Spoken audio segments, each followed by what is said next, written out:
आश्विन मास के शुक्ल पक्ष की पूर्णिमा शरद पूर्णिमा के रूप में मनाई जाती है। शरद पूर्णिमा को कोजागिरी पूर्णिमा व्रत और रास पूर्णिमा भी कहा जाता है तथा कुछ क्षेत्रों में इस व्रत को कौमुदी व्रत भी कहा जाता है। शरद पूर्णिमा पर चंद्रमा व भगवान विष्णु का पूजन कर व्रत कथा पढ़ी जाती है। धर्म ग्रंथों के अनुसार इसी दिन चंद्र अपनी 16 कलाओं से परिपूर्ण होते हैं। इस मौके पर आइए सुनते हैं पौराणिक एवं प्रचलित कथा।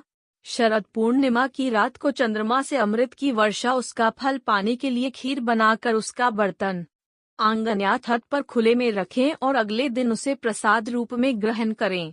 इस दिन प्रातःकाल स्नान आदि से शुद्ध होकर एक कलश पर लक्ष्मी की प्रतिमा को स्थापित करें। वस्त्र, आभूषण, गंध और पुष्प आदि अर्पित करके उनकी पूजा करें।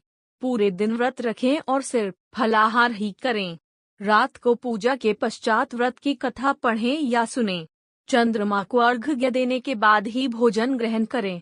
शाम को चंद्रमा निकलने पर उनके सम्मुख घी से भरे हुए दीपक जलाएं। इसके बाद खीर तैयार करें या देशी घी में काली मिर्च और शक्कर मिलाकर उस पात्र को चंद्रमा की चांदनी में रखें।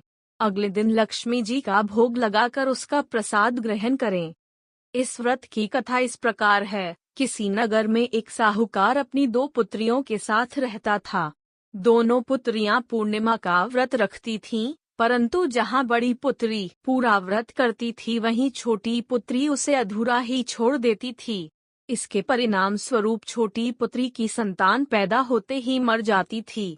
बार बार ऐसा होने पर जब उसने पंडितों से इसका कारण पूछा तो उन्होंने बताया कि ये पूर्णिमा का अधूरा व्रत रखने का दंड है। यदि वो पूरा व्रत विधिपूर्वक रखेगी तो संकट अवश्य दूर हो जाएगा।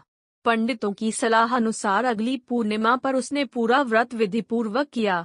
उसके पश्चात उसे पुत्र की प्राप्ति तो हुई, परंतु शीघ्र ही उसकी मृत्यु हो गई। उसने बेहद दुखी मन से लड़के को एक पीढ़े पर लिटाकर ऊपर से कपड़ा ढक दिया, फिर अपनी बड़ी बहन को बुलाकर लाई और बैठने के लिए वहीं पीढ़ा दिया। जैसे ही बड़ी बहन पीढ़े पर बैठने लगी तो उसके वस्त्र बच्चे के स्पर्श हो गए। वस्त्र के छूते ही बच्चा जीवित होकर रोने लगा। इससे क्रुद्ध होकर बड़ी बहन बोली कि तुम मुझे कंगलक लगाना चाहती थी, अगर मेरे बैठने से यह मर जाता तो क्या होता। तब छोटी बहन ने कहा कि यह तो पहले से मरा हुआ था, तेरे ही भाग्य और पुण्य से यह जीवित हुआ है। इस घटना के बाद पूर्णिमा व्रत की शक्ति का महत्व पूरे नगर में फैल गया और राजा ने राजकीय घोषणा करवाई कि अब नगर में सभी पूर्णिमा का पूरा व्रत रखें ताकि सभी की संतान सुरक्षित रहे। बड़ी बहन को धन्यवाद देकर छोटी ने भी विधि विधान से व्रत रखना प्रारंभ कर दिया।